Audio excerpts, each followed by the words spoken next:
morning and welcome to Wet Tropics News Online. My name is Sari Hootner and with me today is Mario Quagliata to discuss the need to ensure evidence-based regulations regarding water runoff from farms to the Great Barrier Reef. Morning, Sari. Before we get into it, let's talk about what's been going on in the community this week.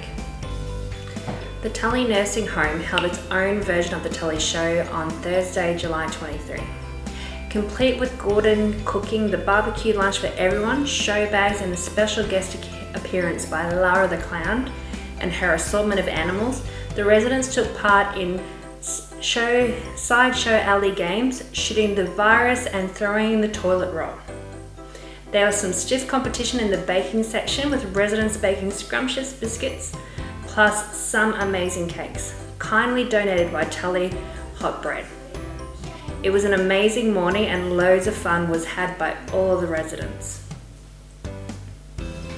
The second Cattery Coast School Holiday Fishing Competition was held June 27 to July 11 and has been hailed a huge success at a number of competitors. Fish caught and money raised doubled that of last year's inaugural event. There was close to 50 registered school children aged from 5 to 17, as well as over 50 fish caught and entered by the contestants. A total of 215 was raised for Innisfail Meals on Wheels. The event was as inclusive as possible, which is why there was a specific land-based category and affordable entry fee. While Ollie Harron, age 4, did not catch the biggest fish, although it was a beauty, he showed you don't need a boat or the best gear in the world to get outside and have some fun. So a big thanks to Rex at Rivers and Reef Tackle and Bait in Innisfail, Joel Selenis and Coastal Marine and Outdoors for their generous support, donations and event advertising. Bob and Kathy Hunt, without being asked and without any product to sell and no business to promote, donated a great rod and reel competition for the Encouragement Award. Thanks also to Peter Williamson from Queensland Police Service for volunteering his time to judge the entries after hours. So Mario, on the topic of reef regulations, what brought farmers to this point? Well, Sari, what got us to this stage and pushing for the Senate inquiry, which the federal government was good enough to give us, was the fact that we were all doing different environmental projects, a lot of us, working with environmental people, trying to understand, problems that we're supposedly creating, which a lot of scientists say we're not. But it was the real clincher for me and for the farmers was when we all got asked to do our BMP as, part of the, once you get accreditation, they said, you'll be covered, you're doing the right thing. Nevertheless, state Labor government, with all these projects, doing our BMP, all of a sudden just come out and said, no, we're regulating you. That was enough. That was what tipped the scales, Okay, so what did you guys do then? Well, I straight away decided that I'd go and listen to Professor Peter Ridd's talks that he was doing, and on understanding the fact that he's saying we're not having any effect on the reef, I thought, well, I'm not a scientist, and there's scientists saying we are. He's saying we're not. I can't be sure, but I'll tell you what, it's given me hope, and I'm hoping that he's right. So from that, I left that meeting, and I started to make a few phone calls to my political mates in the federal government, and within a week, it was suggested that we could have a Senate inquiry. They were actually in favour of giving us a Senate inquiry to look into this reef science. Is that when you went to Canberra? That's, about 2 weeks after the initial contact with Matt Canavan and Susan McDonald, myself and a group went down. Martin Battle led us on behalf of the Green Shirts. After I got him connected to Matt and Susan, and down we went and we got the Senate inquiry announced. Okay, so how long has it taken to get that Senate inquiry happening? Well, we were supposed to have it, I think it was early May, but then with the COVID thing it got pushed back, and last week we actually had a hearing in Brisbane. It's very, very unfortunate that it didn't come to Townsville. It was supposed to come to Townsville and Cairns, but with the COVID thing, unfortunately we got cut back to one hearing in Brisbane. So myself, Peter Jackson, Cameron Vecchio, my wife and Bryce McDonald and Professor Ridd went to that. Professor Ridd spoke on behalf of science, I spoke on behalf of the Green Shirt movement and why I think that Professor Ridd could be right, and Bryce spoke on behalf of Tully cane growers. Okay, so what kind of things did you guys say? Well, I pointed out the fact that the farms that I still own today, I grew up fishing on as a kid, and that, 40 years later, nothing's changed, because 20 years ago my son was born, and when he was 8, 9, we used to go fishing together, and then waterways were no different to when I was a kid. And my point is, 40 years I've been basically visually studying these creeks by seeing them all the time. Nothing's changed. Now, if I'm the source of the problem and nothing's changed right at the source, how can I be affecting the reef 150 kilometres out? It just doesn't add up. So what did AIM say? Were they saying that they only potentially might be affecting 3%? Is that what The way I understood it, and I may be wrong, but the way I understood it is there's 3% of the reef is inshore reefs. And the inshore reefs, and the thing I understood, I think, from Professor Peter Reid was that of that 3%, only 1% is anywhere near farming. So technically, we're only affecting 1% maybe of the inshore reefs, but they're referring to us affecting the whole Great Barrier Reef. The inshore reefs is actually not the Great Barrier Reef, they're inshore reefs. So how far away are those inshore reefs? I actually couldn't tell you that exact science. Some of them are I know that some of them are very close. Yeah. Okay, so when do we hear about any kind of final... Oh, it'll take a little while to come back. I don't know, I'm hoping sort of mid to late September we might hear a recommendation from the Senate hearing. So, yeah. So what kind of recommendation would you guys be looking forward to?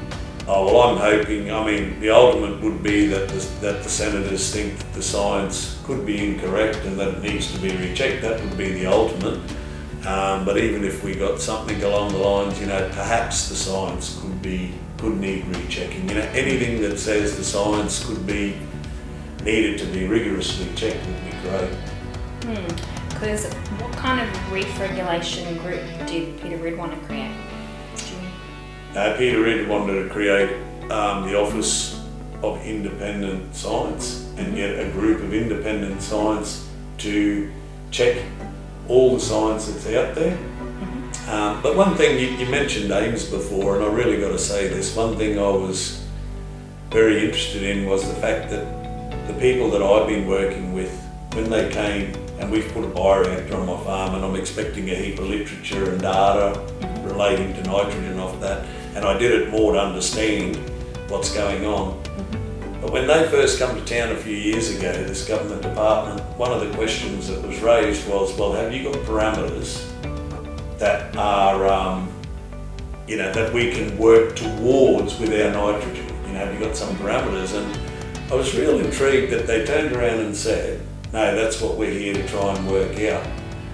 Now, when I was in the inquiry, AIMS has been going since 1972, and I turn around and I say, well, they've been there nearly 50 years. Wouldn't you think we would at least have some direction and some parameters? What have they been doing for this 50 years? It's actually 48, I think, if you want to get technical, but, what have they been doing? Wow, that's interesting. So what do they actually do then? I don't know.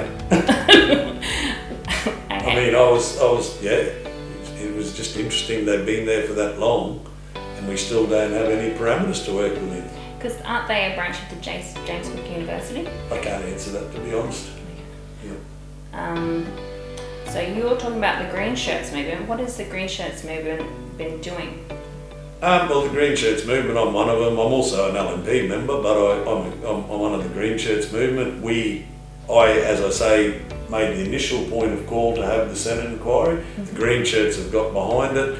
Look, best thing anybody could do, if they're not already a member of the Green Shirts, we need every rural and regional person and reasonable people, as we say, and that includes people in the cities, to join the Green Shirts movement, get behind us, because we're just about the truth. Yeah. So have you got strong support from the city so far? we've actually got members in Brisbane now, and it seems like that's growing all the time, because I think there's a lot of people in Brisbane that are realising that no farmers, no economy, you know. We can't run just off mining, and we can't run just off tourism. But I tell you what, we could have a pretty good Queensland if we run off multiple businesses: tourism, agriculture, mining. You know, we could have a great Queensland if we just all work together. Okay. So is there anything else that you would like to tell people about? No, I'd just like to remind them, for $20, if they can join the Green Shirts movement, it'd be great. Get behind us and let's get Queensland moving. Close to 70 paddlers from across the region recently had their first official hit out of the season post-COVID-19 with Race 3 North Queensland Ocean Paddle Series from Cowley Beach to Eddy Bay. A large contingent of ski paddlers out rigging canoes and stand-up paddle boards from Cairns, Townsville, Mackay, Port Douglas and places in between tackled the seriously fast 23-kilometre downwind race with a number of participants in a new short course of 7Ks from Marillion Harbour to Eddy Bay. The 23-kilometre race course, which started at Cowley Beach, saw paddlers go around the islands where they had to contend with 20-knot winds and 2-kilometre rough side-on chop, but once past the islands they had the waves behind them so they could surf. Event organiser Joel Savage and his team said the community support had been amazing. The parishioners have been welcomed back into Catholic churches as COVID-19 restrictions ease.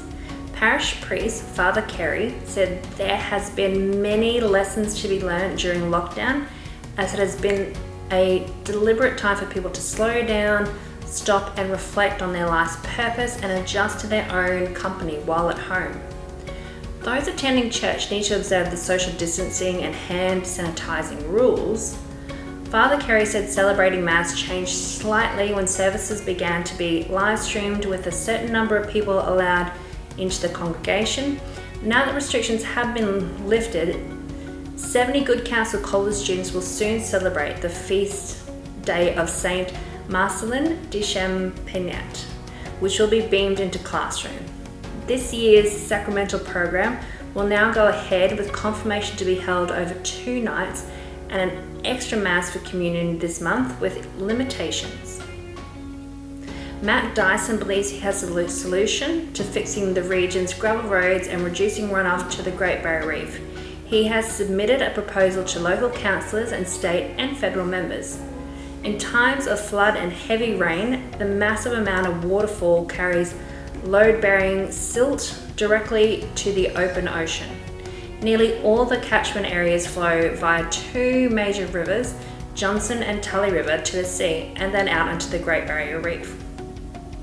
Dyson said much of the silt comes from the area's massive network of unsealed roads, and the solution would be to seal these roads, albeit with major capital outlay commitments by governments. Cassowary Coast Regional Council maintains an unsealed road network of 600 kilometres at a great cost to ratepayers. CCRC said it does its best to maintain the infrastructure with limited budget funds fed off of very low rate base. The ultimate cost for sealing 600 hectares of gravel road would be $1 million per kilometre, equating to $600 million over, say, a 10-year period at $60 per million per annum. Sorry, $60 million per annum. Under the proposed funding would primarily come some federal and state government funding grants, with work to be completed by local government providing employment for the next decade. Dyson believes the initiative to seal the total gravel road network in the Cassowary Coast region would allow for a greater protection for the Great Barrier Reef Marine Park, which is a tourist attraction, better water quality in our rivers for marine species, minimal disturbance of road surface by the agricultural industries in the wettest part of our country, which contributing to silt runoff into the Great Barrier Reef, assist the Cassowary Coast Regional Council to lower rates through less maintenance of gravel roads, which in turn would attract a greater population to the Qlds Coast region, increasing its rates base. Provide additional employment for the local region over an extended time frame while the region recovers from COVID-19 and a slump in tourism. Thank you once again for joining us here for the Wet Tropics News Online, and thank you, Mario, for coming and discussing the reef regulations with us. Thanks again, Zari. Thanks for your support. And we'll see you next week.